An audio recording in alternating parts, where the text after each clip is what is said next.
بسم اللہ الرحمن الرحیم۔ درباری ٹی وی پر آپ سب کو خوش آمدید کہتے ہیں۔ نیم اندھیرے لاؤنج میں بیٹھا ماس بار بار سامنے لگے ہوئے وال کلاک پر وقت دیکھ رہا تھا، جس کی سوئیاں رات کے 12:30 بجا رہی تھی۔ تھوڑی دیر پہلے جو ماس کا غصہ تھوڑا کم تھا، اب بڑھ چکا تھا، اور اس قدر بڑھ چکا تھا کہ اگر وہ اس کے سامنے آ گئی تو نہ جانے وہ اس کے ساتھ کیا سلوک کر دیتا۔ مزید 15 منٹ وہ نیم اندھیرے لاؤنج میں بیٹھا رہا اور اس کی نظریں مسلسل دیوار پر لگی ہوئی تھی۔ جیسی گھڑی کی سوئیوں نے رات کے 1:45 بجا دیے تھے، اچانک سے ماس کو گاڑی کی آواز سنائی دی۔ یہ دسمبر کی یخ بستہ رات تھی، جس کی وجہ سے پوری گلی میں ہو کا عالم تھا اور گاڑی کی آواز آرام سے سنی جا سکتی تھی۔ پہلے گاڑی کھڑی ہونے کی آواز آئی، اس کے بعد گاڑی کا دروازہ کھلنے کی آواز آئی اور پھر 2 کہہ کے سنائی دیے۔ اس کے بعد گاڑی کا دروازہ بند کرنے کی آواز سنائی دی اور پھر جو گاڑی تھی وہ آگے بڑھ گئی۔ اب گیٹ کھلنے کی آواز سنائی دی، اس کے بعد زنانہ جوتوں کی ہیل کی آواز آنے لگی۔ وہ لمبی ہیل پہنتی تھی، اس کی ہیل کی آواز ٹک ٹک کر کے سنائی دے رہی تھی، جس کے قدم اب گھر کے اندر کی جانب بڑھ رہے تھے اور ہیل کی آواز مزید آسانی سے سنی جا سکتی تھی۔ ماس کو شدید نفرت تھی، ایک اس کی اونچی ہنسی سے، دوسرا اس کی ہیل کی ٹک ٹک کی آواز سے، تیسرا اس کے پورے وجود سے، اس کی ہر عادت سے۔ گھر کا مرکزی دروازہ پہلے سے کھلا ہوا تھا اور یہ ماس نے اسی کے لیے کھول کے رکھا تھا تاکہ اسے یہ زحمت نہ کرنی پڑے۔ وہ آرام سے چلتی ہوئی لاؤنج میں داخل ہوئی، جہاں پر نیم اندھیرا تھا۔ باہر کار پورچ میں جلنے والی لائٹ کی روشنی لاؤنج میں داخل ہو رہی تھی، جس کی وجہ سے لاؤنج کا منظر قدرے واضح تھا۔ وہ اندر داخل ہوتے ہوئے دعائیں کر رہی تھی کہ اس کا سامنا ماس سے نہ ہو، اللہ کرے وہ سو چکا ہو۔ لیکن سامنے صوفے پر بیٹھے ہوئے ماس کو دیکھ کر اس کے چہرے پر بیزاری آ گئی تھی۔ اس نے ایک لمبی سانس اندر لے جا کر خارج کی۔ وہ اپنے آپ کو ماس کے سوالوں کے لیے تیار کر رہی تھی، حالانکہ اسے ماس کے سوالوں سے شدید نفرت تھی اور وہ اس کا سامنا بھی نہیں کرنا چاہتی تھی۔ لیکن پتہ نہیں کیا بات تھی کہ وہ ہمیشہ اس کے رعب اور دبدبے میں آ جاتی تھی، نہ چاہتے ہوئے بھی، کہاں سے آ رہی ہو۔ جیسی وہ اندر داخل ہوئی، ماس اپنے صوفے سے کھڑا ہوا اور سینے پر ہاتھ باندھ کر آہستہ آہستہ چلتا ہوا اس کے قریب آیا اور پہلا سوال داغا۔ وہ جان بوجھ کر دیر سے آئی تھی کہ ماس سو چکا ہوگا، لیکن معاملہ اس کی توقع کے برعکس تھا۔ میں اپنی سہیلی کی سالگرہ میں گئی تھی اور چچی کو بتا کر گئی تھی، دانیہ نے وضاحت کی اور تیزی سے آگے بڑھنے لگی، لیکن ماس نے اس کو زور سے پکڑ کر روکا اور آگے جانے کا راستہ ناہموار کر دیا۔ وہ ایک بار پھر سے کسی چٹان کی مانند اس کے سامنے آ کر کھڑا ہو گیا۔ یہ کوئی وقت ہے گھر آنے کا؟ ماس نے پھر سے سوال کیا۔ میں بتا چکی ہوں کہ میں چچی کو بتا کر گئی تھی کہ میں اپنی سہیلی کی سالگرہ میں جا رہی ہوں، واپس آتے ہوئے مجھے دیر ہو جائے گی، میرا راستہ چھوڑیں، مجھے نیند آ رہی ہے۔ دانیہ نے ایک جھٹکے سے اپنا بازو چڑھوایا اور آگے کی جانب بڑھنے لگی، لیکن ماس نے ایک بار پھر سے اسے روک لیا۔ اس بار ماس کی گرفت زیادہ سخت تھی۔ دانیہ کو اپنے بازو میں درد سا محسوس ہونے لگا۔ اس گھر کے فیصلے میں کرتا ہوں، امی نہیں۔ یہاں کون کیا کرے گا، کیسے رہے گا، کب باہر آئے گا جائے گا، یہ سب فیصلے کرنے والا صرف اور صرف میں ہوں۔ میرے علاوہ کوئی بھی یہ فیصلہ نہیں کر سکتا ہے۔ تمہیں جانے سے پہلے مجھ سے اجازت طلب کرنی چاہیے تھی، نہ کہ امی سے۔ ماس نے سختی سے کہا تو وہ اپنا بازو چھڑوانے لگی، لیکن ماس اس کا بازو چھوڑنے پر تیار نہیں تھا، کیونکہ وہ شدید غصے میں تھا۔ اس کا دانیہ کا یوں شتر بے مہار پھیرنا بالکل پسند نہیں تھا، اور اسے اپنی ماں پر بھی غصہ آ رہا تھا کہ کیسے انہوں نے دانیہ کو اجازت دے دی تھی اتنی رات تک گھر سے باہر رہنے کی۔ ماس بھائی میرا ہاتھ چھوڑیں، آپ کی ہمت کیسے ہوئی مجھے ہاتھ لگانے کی؟ آپ میرے لیے نامحرم ہیں، آپ کو کوئی حق نہیں پہنچتا مجھے ٹچ کرنے کا۔ اس بار دانیہ کی آواز قدرے بلند ہوئی تھی۔ آواز نیچے کرو، میرے سامنے کوئی اونچی آواز میں اس گھر میں بات نہیں کر سکتا، ماس نے ایک ایک لفظ چباتے ہوئے کہا۔ اس بار دانیہ کو شدید غصہ آ گیا تھا، اس کا ذہن تیزی سے چلنے لگا۔ اچانک سے اس نے بلند آواز میں چیخنا چلانا شروع کر دیا۔ گھر کے تمام افراد جو سو رہے تھے اچانک سے اس کی چیخوں کی آواز سن کر بیدار ہو گئے اور اپنے کمروں سے باہر آنے لگے۔ اس سے پہلے کہ وہ باہر آتے، دانیہ نے ایک دم سے اپنے بڑے ہوئے ناخنوں سے اپنی قمیض کا بایاں بازو پھاڑ ڈالا۔ اچانک سے لاؤنج کی بتیاں روشن ہو گئیں۔ سامنے کا منظر تمام گھر والوں کے سامنے واضح تھا۔ ماس نے ابھی تک دانیہ کا بازو نہیں چھوڑا تھا اور دانیہ اسی بازو کی آستین کو پھاڑ چکی تھی۔ سب گھر والوں کو دیکھ کر دانیہ نے اب بلند آواز میں رونا شروع کر دیا تھا۔ ماس نے ہڑبڑا کر اس کا بازو چھوڑ دیا تھا اور اب دانیہ اپنے دونوں ہاتھوں سے اپنے چہرے کو چھپا کر پھوٹ پھوٹ کر رو رہی تھی۔ دانیہ بیٹا کیا ہو گیا ہے، کیوں رو رہی ہو؟ سلطانہ چچی اس کے قریب آئی اور اس کو اپنے حصار میں لے کر اس سے اس کے رونے کی وجہ پوچھ رہی تھی۔ دانیہ کا رونا مزید تیز ہو چکا تھا، اب وہ ہچکیاں لے رہی تھی، رو رہی تھی۔ معاذ اس کی اتنی شاندار اداکاری پر حیران تھا۔ اس سے پہلے کہ معاذ کچھ بولتا دانیہ پھٹ پڑی۔ چچی میں اپنی دوست کی سالگرہ سے واپس آ رہی تھی، میں نے آپ کو بتایا تھا کہ واپسی پر مجھے دیر ہو جائے گی، لیکن اچانک سے معاذ بھائی میرے روم میں آ گئے اور مجھ سے سوال جواب کرنے لگے۔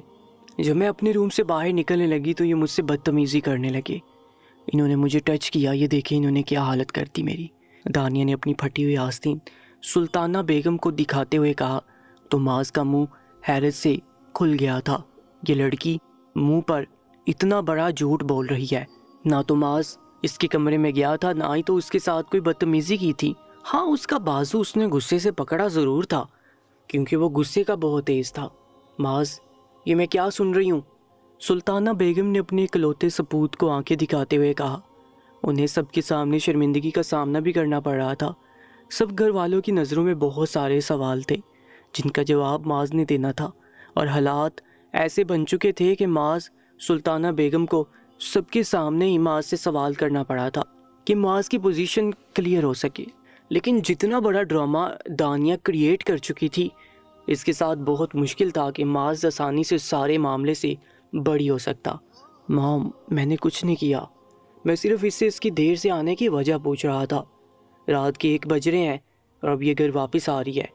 میں یہ نہیں کہتا کہ اسے اپنے دوست کی برتھ ڈے پارٹی میں نہ جائے، لیکن کم از کم گھر تو صحیح ٹائم پر واپس آئے۔ میں اسے یہی سوال کر رہا تھا اور اس نے عجیب تماشے شروع کر دیے آپ کے سامنے۔ معاذ تھوڑا پریشان ہو گیا تھا، وہ اپنی صفائی دینے کی کوشش کر رہا تھا، لیکن اس کے الفاظ، اس کا لہجہ اس کا ساتھ نہیں دے رہے تھے۔ یقیناً وہ غصے کا بڑا تیز تھا اور دانیہ کی اس طرح کی حرکتوں پر تو اسے اور بھی غصہ آ جاتا تھا، لیکن اب بات بڑھ چکی تھی۔ اسے اندازہ ہو چکا تھا کہ اسے دانیہ کو ٹچ نہیں کرنا چاہیے تھا، اس سے بہت بڑی غلطی ہو گئی تھی۔ اس نے اس سے پہلے کبھی اس کو ہاتھ نہیں لگایا تھا، لیکن آج اتنی دیر سے آنے کی وجہ سے معاذ اپنے غصے پر قابو نہیں رکھ سکا اور دانیہ کا بازو پکڑ لیا، اور زندگی میں پہلی بار دانیہ کو موقع مل گیا تھا معاذ کو صحیح طرح سے ذلیل کرنے کا۔ لیکن دانیہ کو نہیں پتا تھا کہ اس ڈرامے کے بعد صرف معاذ ذلیل نہیں ہوگا، بلکہ اس کی ساری زندگی آج کی رات بدلنے والی تھی، اور صبح ہونے سے پہلے وہ دانیہ حیدر سے دانیہ معاذ بننے والی تھی۔ تمہیں کوئی حق نہیں پہنچتا اس یتیم بچی کو ہاتھ لگانے کا۔ اگر وہ دیر سے آتی ہے تو اس سوال کا جواب بغیر ہاتھ لگائے بھی تم اس سے طلب کر سکتے تھے، اور اب تم یہی کہو گے کہ اس نے اپنی آستین بھی خود پھاڑی ہے۔ تم نے نہیں پھاڑی، ارمینہ پھپھو میدان میں کود پڑی، ان کو بھی موقع چاہیے تھا سلطانہ بیگم اور ان کی اولاد کو ذلیل کرنے کا، اور وہ ہر وقت اسی موقع کی تلاش میں رہتی تھیں۔ پھپھو آپ کیسی باتیں کر رہی ہیں؟ میں نے کوئی اس کی آستین نہیں پھاڑی ہے، اس نے واقعی خود آپ سب کے آنے سے پہلے یہ حرکت کی ہے۔ میں بھلا کیوں اس کی آستین پھاڑوں گا؟ معاذ کی آواز اب قدرے بلند ہو چکی تھی۔ اسے ارمینہ پھپھو کی باتوں پر شدید غصہ آ رہا تھا، لیکن پھر بھی وہ ضبط کیے ہوئے تھا۔ معاذ یہ میرے مرحوم بھائی کی اکلوتی نشانی ہے، تم اس کے ساتھ ایسا سلوک نہیں کر سکتے۔ اور سلطانہ بابی آپ کھڑے کھڑے دیکھ کیا رہی ہیں؟ آپ کے بیٹے نے اتنی غلط حرکت کی ہے کہ آپ اسے سزا نہیں دیں گی۔ ویسے تو آپ گھر میں انصاف کی بہت باتیں کرتی ہیں، لیکن میری یتیم بھتیجی کے ساتھ ناانصافی ہو رہی ہے اور آپ تماشا دیکھ رہی ہیں۔ آپ کو تو چاہیے کہ اپنے اس بیٹے کو دھکے دے کر اسی وقت گھر سے باہر نکال دیں۔ ارمینہ پھپھو کی بات پر معاذ نے حیرت سے ان کو دیکھا۔ وہ جانتا تھا کہ ارمینہ پھپھو اس کی ماں سے شدید نفرت کرتی ہے، لیکن کبھی اس نفرت کا کھلم کھلا اظہار انہوں نے نہیں کیا تھا۔ لیکن آج تو جیسے ان کو موقع مل گیا تھا۔ سلطانہ بیگم کا دل چاہ رہا تھا کہ زمین پھٹ جائے اور وہ اس کے اندر سما جائے۔ وہ جو گھر میں ہمیشہ بڑے بول بولتی ہیں، تمام گھر کے مکینوں کے مابین انصاف کا معاملہ رکھنے کی کوشش کرتی ہیں، آج انہی کے انصاف کے فیصلوں پر انگلی اٹھائی جا رہی تھی۔ آج انہی کا بیٹا ان کے سامنے مجرم بن کے کھڑا تھا اور انہیں جلد از جلد فیصلہ کرنا تھا۔ میں کسی فیصلے پر پہنچنے کی کوشش کر رہی ہوں، سلطانہ بیگم نے ارمینہ کو جواب دیا۔ ارمینہ فوراً سمجھ گئی کہ سلطانہ بیگم کیا فیصلہ کرنے والی ہے۔ اس سے پہلے کہ سلطانہ بیگم کوئی فیصلہ معاذ کے حق میں کرتی، ارمینہ نے فوراً اعلان کر دیا، میری یتیم بھتیجی کے ساتھ اس گھر میں بہت ناانصافی ہو رہی ہے، اس لیے چاہتی ہوں کہ دانیہ کا نکاح اپنے بیٹے وسیم کے ساتھ کر دوں صبح ہوتے ہی، تاکہ وہ یہاں ذلیل نہ ہوتی پھرے۔ ارمینہ بیگم کی بات پر تو دانیہ بھی حیران رہ گئی، یہ معاملہ کس طرف جا رہا تھا۔ دانیہ اب سوچ میں پڑ گئی تھی۔ وہ معاذ کو ذلیل کرنا چاہتی تھی، لیکن لگ رہا تھا کہ وہ بخود ذلیل ہونے والی ہے۔ ارمینہ پھپھو اس کی حمایت میں بول رہی تھی، لیکن دانیہ کو ایک آنکھ بھی پھپھو کا نکارا بیٹا نہیں پاتا تھا۔ اس کے خواب بہت اونچے تھے، وہ کسی کو خاطر میں نہیں لاتی تھی، کسی کو اپنے لائق نہیں سمجھتی تھی۔ اسے اپنے اوپر بہت گھمنڈ تھا، وہ بہت مغرور لڑکی تھی، لیکن اس کی زندگی کے کچھ اصول تھے، اور سب سے پہلا اصول یہ تھا کہ سلطانہ بیگم کی ہر بات اس نے ماننی ہے، اور اس کے پیچھے بھی بہت بڑی وجہ تھی۔ وہ ہمیشہ ہی سلطانہ بیگم کے سامنے مظلوم اور معصوم بن کے ان کی ہمدردیاں بٹورتی رہتی تھی، اور معاذ جس نے اپنے والد اور چچا کی موت کے بعد ان کا سارا بزنس سنبھالا ہوا تھا، وہی اس گھر کا کرتا دھرتا تھا۔ وہ چاہتا تھا کہ گھر میں سب کچھ اس کی مرضی سے ہو، سارے فیصلے اس کی مرضی کے ہوں، اور ایسا ہوتا بھی تھا۔ لیکن یہ پہلی بار ہوا تھا کہ سلطانہ بیگم نے معاذ سے پوچھے بغیر دانیہ کو اتنی رات تک گھر سے باہر رہنے کی اجازت دیتی تھی۔ جی امی، میں یہ نکاح کرنے کے لیے تیار ہوں۔ پیچھے سے آنکھیں ملتا ہوا اپنے کمرے سے ارمینہ بیگم کا نکارا بیٹا وسیم برآمد ہوا، جو آدھی نیند سے جاگا تھا، اور نکاح والی بات اس کے کانوں میں پڑ چکی تھی، اور وہ اپنے آپ کو مکمل جگانے کی کوشش کرتے ہوئے بول رہا تھا۔ دانیہ حیرت سے وسیم کو دیکھنے لگی، معاملہ خراب ہوتا جا رہا تھا۔ میں صبح مولوی صاحب کو بلواؤں گی، پر دانیہ کا نکاح وسیم سے پڑھاؤں گی۔ بہت ہو چکی میری یتیم بچی کے ساتھ ناانصافیاں، ارمینہ نے سختی سے کہا، اور ایک دم سے دانیہ کے قریب آ کر اسے اپنے سینے سے لگا لیا۔ دانیہ شش و پنج میں تھی کہ اب کیا کرے، کیونکہ وہ ہمیشہ سے ہی اس گھر میں ارمینہ اور سلطانہ کے سامنے معصوم بننے کی اداکاری کرتی تھی، حالانکہ وہ بالکل بھی معصوم نہیں تھی۔ لیکن اس اداکاری کے پیچھے بھی بہت بڑی وجہ تھی۔ اگر وہ ایسی اداکاری نہ کرتی تو شاید اسے رہنے کے لیے چھت بھی میسر نہ ہوتی۔ دانیہ کی سسکیاں بند ہو چکی تھی، اس نے اپنا سر ارمینہ کے سینے میں چھپا رکھا تھا اور سوچ رہی تھی کہ اب سچویشن کو کیسے ہینڈل کرے۔ اب اگر کلم کلا وہ ارمینہ کے سامنے وسیم سے شادی سے انکار کر دیتی ہے تو پھر ارمینہ بیگم بہت بڑا مسئلہ کھڑا کر دے گی اس کے لیے، اور وسیم سے شادی کا تو سوال ہی پیدا نہیں ہوتا۔ اس کے لیے اسے اس گھر میں کوئی بھی لڑکا پسند نہیں تھا۔ معاذ جو تھوڑی دیر پہلے پریشان تھا، اب اسے دانیہ کی حالت پر ہنسی آنے لگی تھی کہ اس کا ڈرامہ اس کے گلے پڑ چکا تھا۔ تم پریشان مت ہو دانیہ، میں تمہارے ساتھ ہوں، تمہارے ساتھ کچھ غلط ہونے نہیں دوں گی۔ تمہاری پھپھو بھی زندہ ہے۔ میں جانتی ہوں کہ سلطانہ بابی تم سے شدید نفرت کرتی ہیں، لیکن جب تک میں اس گھر میں ہوں تمہارے ساتھ کوئی کچھ برا نہیں کر سکتا۔ ارمینہ دانیہ کے بالوں پر ہاتھ پھیرتے ہوئے اس کے کانوں کے قریب سرگوشی کے انداز میں بولے جا رہی تھی، اور دانیہ سوچ میں تھی کہ کیسے ان سب سے جان چھڑوائے۔ اسے نیند بھی شدید آ رہی تھی، لیکن اب کوئی فیصلہ کیے بغیر اسے یہاں سے جانے نہیں دیا جائے گا، کیونکہ جتنا بڑا الزام وہ معاذ پر لگا چکی تھی وہ کوئی چھوٹی بات نہیں تھی۔ ایسا نہیں ہو سکتا ارمینہ، تم اکیلے اتنا بڑا فیصلہ نہیں لے سکتی ہو، یہ دانیہ کی زندگی کا سوال ہے، اور دانیہ سے پوچھے بغیر کوئی بھی فیصلہ نہیں لے سکتا۔ سلطانہ بابی آج تک بھی یہی سمجھتی تھی کہ دانیہ کی زندگی کا سوال ہے، لیکن اب سوال زندگی سے آگے بڑھ چکا ہے۔ اب دانیہ کی عزت پہ بات آ چکی ہے، آپ کے بیٹے نے دانیہ کی عزت پہ ہاتھ ڈالا ہے۔ اب ایک دن بھی میں اپنی بھتیجی کو اس گھر میں اس طرح سے نہیں رکھ سکتی۔ اب اسے نکاح کے قلعے میں محفوظ کرنا چاہتی ہوں تاکہ کوئی اس کی عزت پر ہاتھ نہ ڈال سکے۔ ارمینہ بیگم نے سختی سے کہا، ٹھیک ہے، اگر دانیہ کو نکاح کے قلعے میں محفوظ کرنا ہے تو پھر وسیم کیوں، معاذ کیوں نہیں؟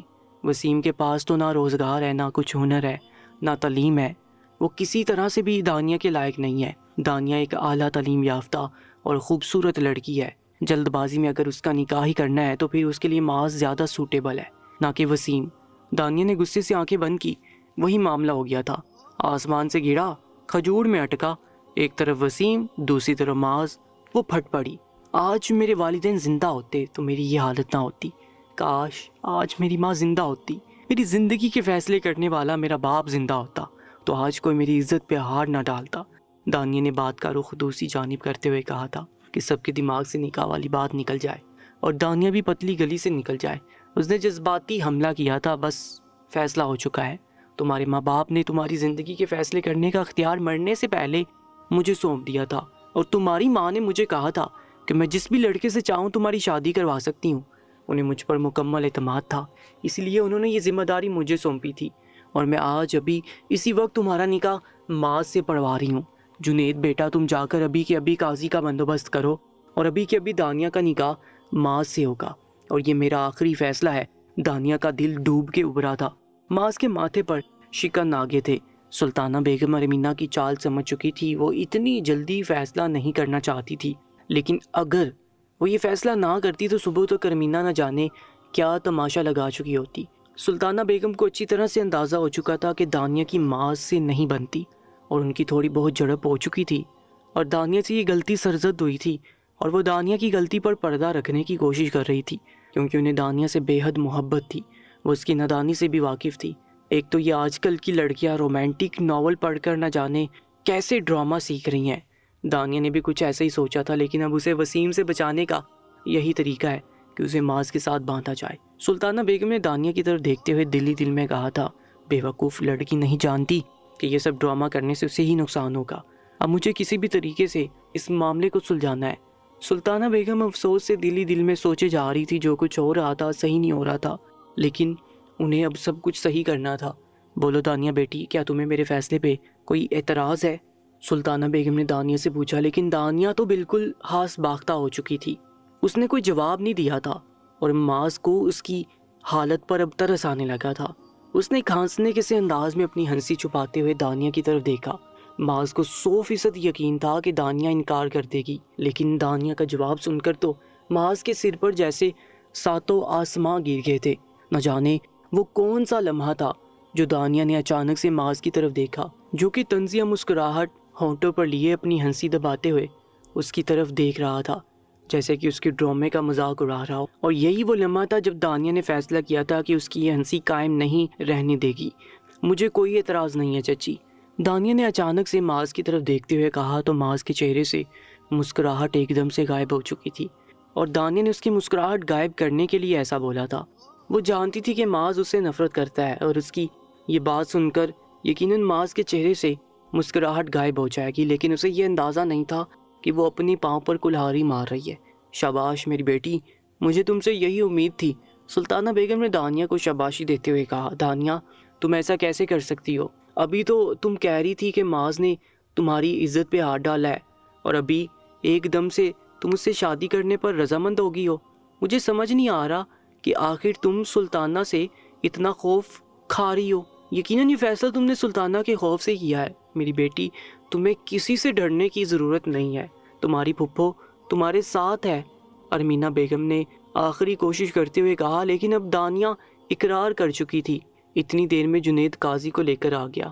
چچی جان، آپ کو پتہ ہے کہ آدھی رات کو کس طریقے سے میں نے قاضی کا انتظام کیا ہے.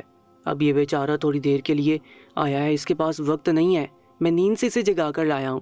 جنید نے سلطانہ کی طرف دیکھتے ہوئے اجلت میں کہا. آدھے گھنٹے میں دانیہ کا نکاح ماں سے ہو چکا تھا. دانیہ نے یہ سارا معاملہ ٹرانس کسی کیفیت میں طے کیا تھا، اور جیسے وہ اپنے ہوش و حواس میں نہیں تھی. وہ ماں سے دشمنی کرنا چاہتی تھی، لیکن اپنے ساتھ ہی دشمنی کر بیٹھی تھی. نکاح ہو چکا تھا، قاضی واپس جا چکا تھا، اور سب گھر والے اپنے اپنے کمروں میں جا چکے تھے. سلطانہ بیگم نے سب کو جانے کا اشارہ کیا، اور اب لاؤنج میں دانیہ، ماز اور سلطانہ بیگم موجود تھے. دانیہ، تم اپنے کمرے میں جا کر سو جاؤ، باقی معاملات صبح طے کر لیں گے. اور ماز، تم بھی سو جاؤ، بہت دیر ہو چکی. ماز نے ایک بار پھر سے دیوار پر لگی ہوئی گھڑی کی سوئیوں پر نظر ڈالی، جو کہ رات کے 3 بجا رہی تھی. صرف 2 گھنٹے میں قسمت نے ان دونوں کو کہاں سے کہاں پہنچا دیا تھا. دانیہ آرام سے اٹھی اور اپنی شال سنبھالتے ہوئے اپنے کمرے کی طرف بڑھنے لگی. اسے کچھ سمجھ نہیں آ رہا تھا کہ کیا ہو گیا ہے. اتنا بڑا سین کریٹ کرنے سے پہلے اس کا انجام سوچ لینا چاہیے تھا. اب بھگتو تم بھی اور میں بھی. وہ ماز کے سامنے سے گزری تو ماز نے آہستہ سے اس کے کان کے قریب ہو کر کہا. اس نے قہر آلود نظر ماز پر ڈالی اور آگے بڑھ گئی. وہ کمرے کے اندر داخل ہوئی اور تیزی سے کمرے کا دروازہ بند کیا. لاؤنج میں درام کی آواز گونجی تھی. دانیہ اپنے کمرے میں آ گئی اور اسے کچھ سمجھ نہیں آ رہا تھا کہ کیا کرے. اچانک ہی اس کی نظر سامنے پڑے ہوئے پلیٹ پر پڑی، جس پر فروٹ کٹر پڑا ہوا تھا، اور پارٹی میں جانے سے پہلے اس نے سیب کاٹ کے کھایا تھا. وہ پلیٹ اور فروٹ کٹر ویسے ہی پڑا تھا. ماز جیسے سخت مزاج انسان کے ساتھ زندگی گزارنے سے بہتر ہے کہ میں اس زندگی کو ہی ختم کر دوں. جس انسان کے نام سے مجھے شدید نفرت ہے، آج میرا نام اسی نام کے ساتھ جڑ چکا ہے. دانیہ نے آگے بڑھتے ہوئے فروٹ کٹر اٹھایا اور اپنی کلائی پر رکھ دیا، لیکن بہت زیادہ سوچنے کے بعد بھی وہ ہمت نہیں کر پائی. دیکھتی دیکھتے اس کی آنکھیں نیند سے بوجھل ہونے لگی تھیں. فروٹ کٹر اس کے ہاتھوں سے گر چکا تھا. اس نے اپنی نبض نہیں کاٹی تھی. نیند اس پر حاوی ہو چکی تھی. اور وہ وہیں پر نیند کی آغوش میں چلی گئی۔ صبح ہوتے ہی پورے خاندان میں سلطانہ بیگم نے دانیہ اور معاذ کے نکاح کا اعلان کر دیا تھا۔ یہ اعلان انہوں نے اپنے واٹس ایپ سٹیٹس کے ذریعے کیا تھا، اور جس نے ان کا واٹس ایپ سٹیٹس دیکھا تھا وہ حیران رہ گیا۔ پورے خاندان میں چئی مگوئیاں شروع ہو گئیں، کیونکہ معاذ خاندان کا سب سے قابل لڑکا تھا اور ہر کسی کی نظر اس پر تھی۔ ہر کوئی اپنی بیٹی معاذ کو دینا چاہتا تھا۔ دوسری طرف بیٹوں کی مائیں دانیہ پر نظر گاڑے ہوئی تھیں، کیونکہ دانیہ خاندان کی سب سے خوبصورت اور پڑھی لکھی لڑکی تھی۔ اگلے دن دانیہ اور معاذ کی شادی کی تیاریاں شروع ہو گئیں اور چٹ منگنی پٹ بیاہ والا معاملہ ہوا۔ نکاح تو پہلے ہی ہو چکا تھا، لیکن باقی رسم تو نبھانی تھی۔ سلطانہ بیگم نے جلدی سے تمام انتظامات کروا دیے تھے۔ پہلے دانیہ کی مہندی ہوئی جس طرح سے کہ ہوتی ہے، پھر شادی کی رسم ادا کر دی گئی اور دانیہ کی رخصتی بھی ہوگی۔ یہ سب ایک ہفتے کے اندر اندر ہوا تھا۔ دانیہ رخصت ہو کر اپنے کمرے سے معاذ کے کمرے میں آ چکی تھی۔ کمرے کو بہت خوبصورتی سے سجایا گیا تھا۔ سلطانہ بیگم کے اکلوتے بیٹے کی شادی تھی۔ انہوں نے اپنے سارے ارمان پورے کرنے چاہے۔ اس قلیل وقت میں دانیہ مہرون کلر کے لہنگے میں ملبوس، لباس و زیورات سے آراستہ دلہن بنی معاذ کے کمرے میں بیٹھی تھی۔ وہ اس کا انتظار تو بالکل بھی نہیں کر رہی تھی، بس اسی سوچ میں تھی کہ کرے تو کرے کیا۔ دوسری طرف معاذ دوستوں کو رخصت کر کے اپنے کمرے کی جانب بڑھنے لگا۔ وہ دیر سے جانا چاہتا تھا تاکہ دانیہ سو چکی ہو۔ وہ اسے اپنی دلہن کے روپ میں نہیں دیکھنا چاہتا تھا۔ جان بوجھ کر اس نے رات کا 1 بجا دیا تھا۔ جیسے وہ کمرے میں داخل ہوا تو سامنے کا منظر دیکھ کر حیران اور ششدر رہ گیا۔ دانیہ جو تھوڑی دیر پہلے سوچ رہی تھی کہ کیا کرے، اچانک ہی اس کی نظر سامنے پڑے ہوئے گلاس پر پڑی۔ اس نے کچھ سوچا اور گلاس توڑ دیا اور اپنی نبض گلاس کے ٹوٹے ہوئے ٹکڑے سے کاٹنے کی کوشش کرنے لگی۔ اس نے ایک زوردار کٹ لگایا اور اس کی نبض کٹ چکی تھی۔ خون تیزی سے فوارے کی مانند بہہ کر نیچے فرش پر گرنے لگا تھا کہ اسی وقت دروازہ کھلا اور معاذ اندر داخل ہوا۔ جیسے معاذ نے دروازہ کھولا تو دیکھا کہ دانیہ کے ہاتھ میں گلاس کا ٹوٹا ہوا ٹکڑا ہے اور دوسرے ہاتھ سے خون بہہ رہا ہے۔ وہ تیزی سے بھاگتا ہوا دانیہ کے پاس آیا اور اپنی جیب سے رومال نکال کر اس کی ہتھیلی پر رکھ کر خون کا راستہ ناہموار کر دیا۔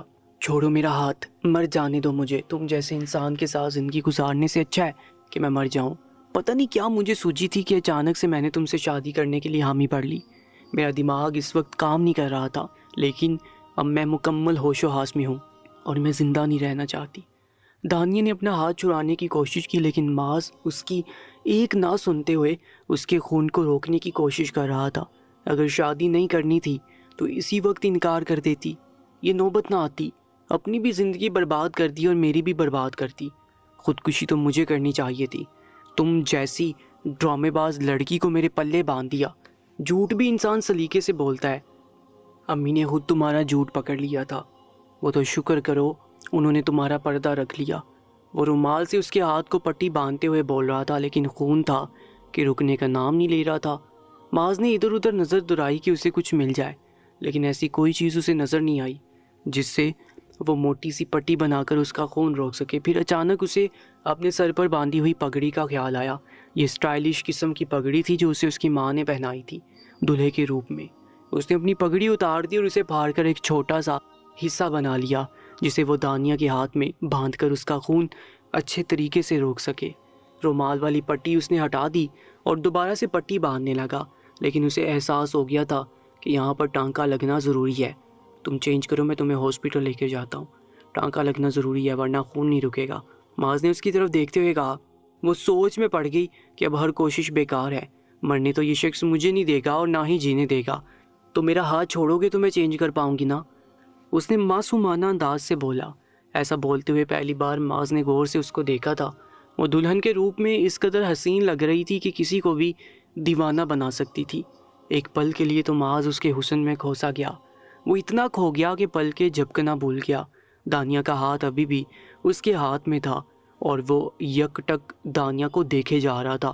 اب آنکھیں باہر پاڑ کر کیا دیکھ رہے ہو؟ میرا ہاتھ چھوڑیں تو میں چینج کروں۔ اس بار دانیہ نے سختی سے کہا تو اسے ہوش آیا۔ اس نے دانیہ کا ہاتھ چھوڑ دیا۔ دانیہ الماری سے ایک سادہ سا سوٹ نکال کر ڈریسنگ روم میں گھس گئی اور دیر بعد نکلی تو سارا میک اپ صاف کیا ہوا تھا۔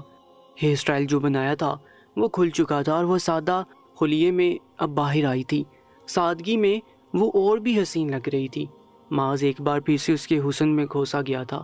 یہ وہی لڑکی تھی جس کو آج سے پہلے ایک نظر بھی دیکھنا پسند نہیں کرتا تھا، لیکن آج پتہ نہیں کیا کشش تھی جو اسے دانیہ میں محسوس ہو رہی تھی۔ شاید یہ حلال رشتے کی کشش تھی۔ گلابی رنگ کے کاٹن کے سوٹ میں اس کا گورا رنگ نمایاں تھا۔ اس کے ہاتھوں کی مہندی بہت خوبصورت لگ رہی تھی۔ سونے کے کنگن اس کی کلائیوں پر جچ رہے تھے، لیکن ساتھ ہی بندھی ہوئی پٹی اس کے حسن کو داغدار کر رہی تھی۔ تم شال اوڑھ لو، ہم چوری چپکے سے نکلتے ہیں، کسی کی نظر نہ پڑے۔ اگر امی نے دیکھ لیا ہمیں آدھی رات کو ہاسپٹل جاتے ہوئے تو بلا وجہ تماشا لگ جائے گا، معاذ نے اسے نظریں چراتے ہوئے کہا۔ دانیہ نے خاموشی سے شال اوڑھ لیا۔ رات کے 2 بجے وہ دونوں چوروں کی طرح گھر سے نکلنے کی کوشش کر رہے تھے۔ معاذ نے اس کا ہاتھ تھام رکھا تھا اور وہ معاذ کا ہاتھ پکڑتی ہوئی ادھر ادھر دیکھتی ہوئی آہستہ آہستہ نیم اندھیرے سے لانج میں چلتی جا رہی تھی۔ بغیر کوئی آہٹ پیدا کیے ہوئے وہ دونوں گاڑی تک آئے تھے۔ آرام سے معاذ نے گیٹ کھولا۔ اب گاڑی کیسے سٹارٹ کرے، وہ سوچ میں پڑ گیا۔ ایسا کرو، ہم پیدل ہی چلتے ہیں، سامنے ہی واکنگ ڈسٹینس پر کلینک ہے چھوٹا سا۔ معاذ نے کچھ سوچتے ہوئے کہا تو دانیہ کو اس کی بات پر غصہ آ گیا، لیکن پھر بھی وہ خاموشی سے اس کے ساتھ چل دی۔ تھوڑی دور جا کر کلینک تھا، ڈاکٹر موجود نہیں تھا۔ نرس نے جلدی سے 2 ٹانکے اس کے بازو پر لگا دیے تھے اور جلدی جلدی جس رفتار سے گئے تھے اسی رفتار سے واپس بھی آ گئے تھے۔ شکر ہے کسی کو پتہ نہیں چلا، معاذ نے کمرے میں داخل ہوتے ہوئے کہا۔ دانیہ کی آنکھیں نیند سے بوجھل ہو رہی تھی، وہ آتے ہی سو گئی۔ معاذ کو بھی نیند آ رہی تھی۔ اس نے لائٹ آف کی اور وہ بھی سونے کی کوشش کرنے لگا، لیکن اچانک سے اسے پتہ نہیں کیا سوجی کہ اس نے موبائل کی ٹارچ آن کی اور دانیہ کے چہرے پر ڈالی جو گہری نیند سو چکی تھی۔ دانیہ کو دیکھتے ہوئے اسے اچھا محسوس ہو رہا تھا۔ وہ کافی دیر تک موبائل کی ٹارچ آن کر کے ان کو دیکھتا ہی رہا، پھر اس کی آنکھیں بھی نیند سے بوجھل ہو گئیں اور وہ سو گیا۔ صبح ولیمے کی تقریب تھی۔ سلطانہ بیگم جو بیوٹیشین کو لے کر دانیہ کے کمرے میں داخل ہوئی تو اس کے ہاتھوں میں پٹی دیکھ کر پریشان ہو گئی اور اس سے اس پٹی کے متعلق پوچھنے لگی تو دانیہ پھوٹ پھوٹ کر رونے لگی۔ کیا ہوا دانیہ بیٹا، آپ مجھے بتاؤ تو صحیح۔ سلطانہ بیگم پریشان ہو گئی تھی۔ چاچی اب کیا بتاؤں، شرم کے مارے تو مجھ سے کچھ بولا بھی نہیں جا رہا۔ آپ کا بیٹا اس قدر حیوان انسان ہے۔ دانیہ نے بات کو ادھورا چھوڑ دیا۔ سلطانہ بیگم کو اپنے پوچھنے پر ہی شرمندگی ہونے لگی اور اسے حیرت ہو رہی تھی کہ معاذ ایسا لگتا تو نہیں ہے۔ خیر یہ میاں بیوی کے آپس کا معاملہ ہے، وہ کچھ نہیں کہہ سکتی تھی۔ تمہارے تو ولیمے کی ڈریس کی آستین بھی چھوٹی ہے، اب میں کیا کروں؟ یہ پٹی تو صاف نظر آئے گی، لوگ سوال جواب کریں گے۔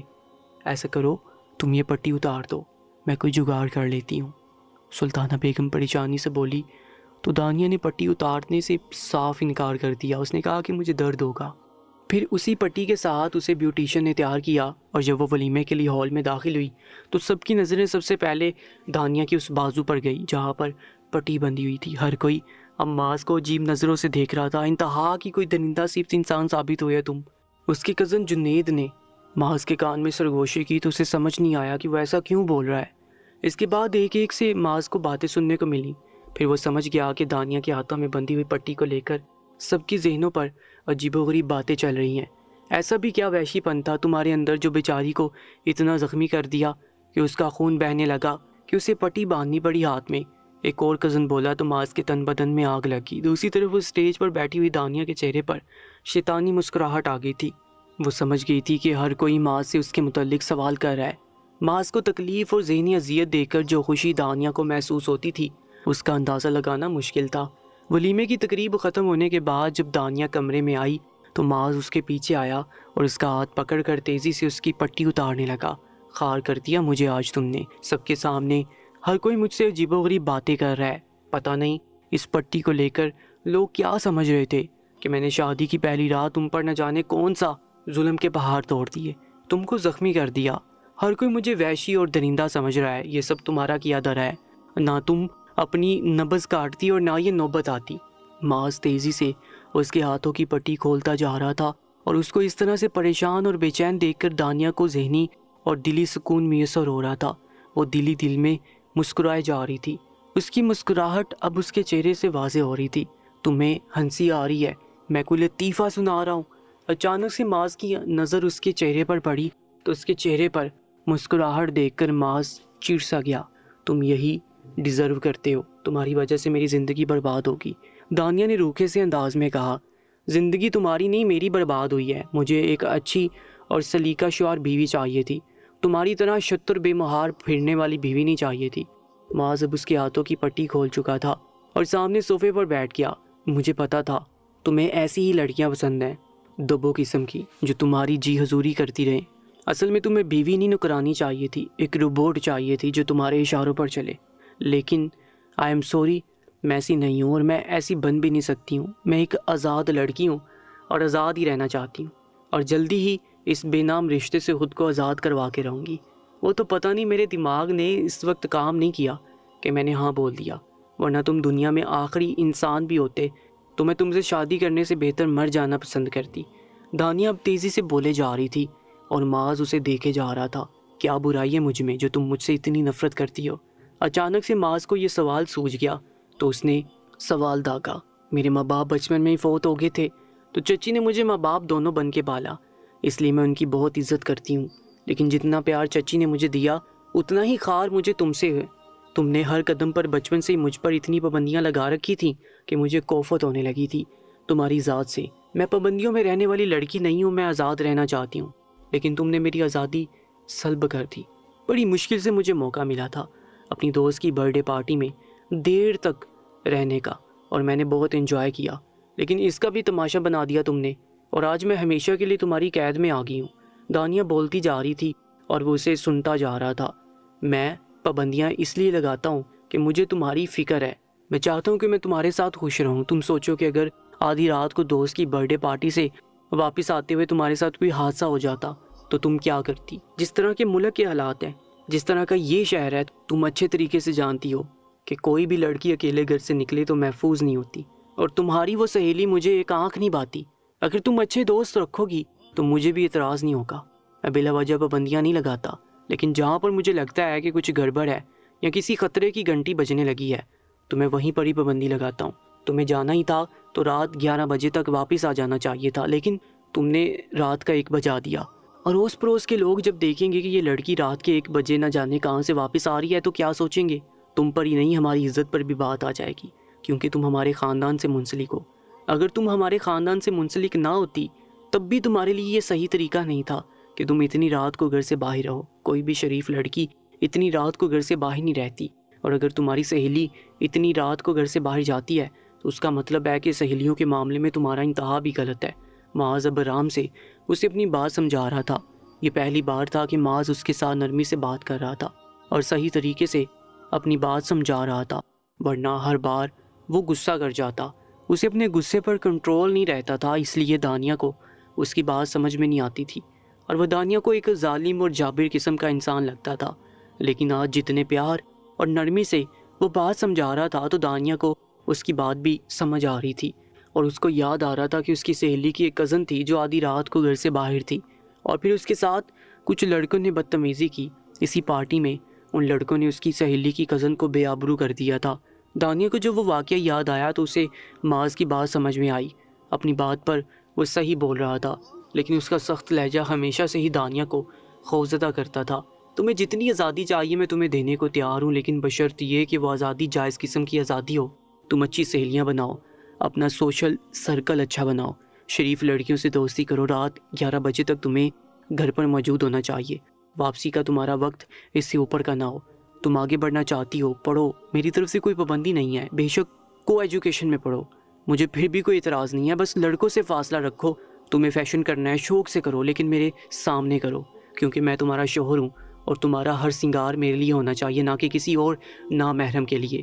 تمہیں چاہیے کہ وسیم اور جنید سے بھی پردہ کرو، کیونکہ وہ سب تمہارے لیے نامحرم ہے، اور اب تم میری بیوی ہو۔ تم میرے طریقے پر چلو، میں تمہارا ساتھ دوں گا، تمہاری مدد کروں گا، تمہیں سر آنکھوں پر بٹھاؤں گا، تمہیں اپنے دل کی رانی بناؤں گا۔ وہ آہستہ آہستہ سے بولتا ہوا کھڑا ہوا اور اس کے قریب آ کر بیٹھ گیا۔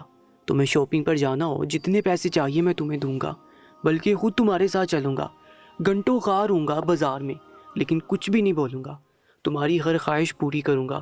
تم اپنے آپ کو میرے رنگ میں ڈال دو، میں اپنے آپ کو تمہارے رنگ میں ڈال دوں گا۔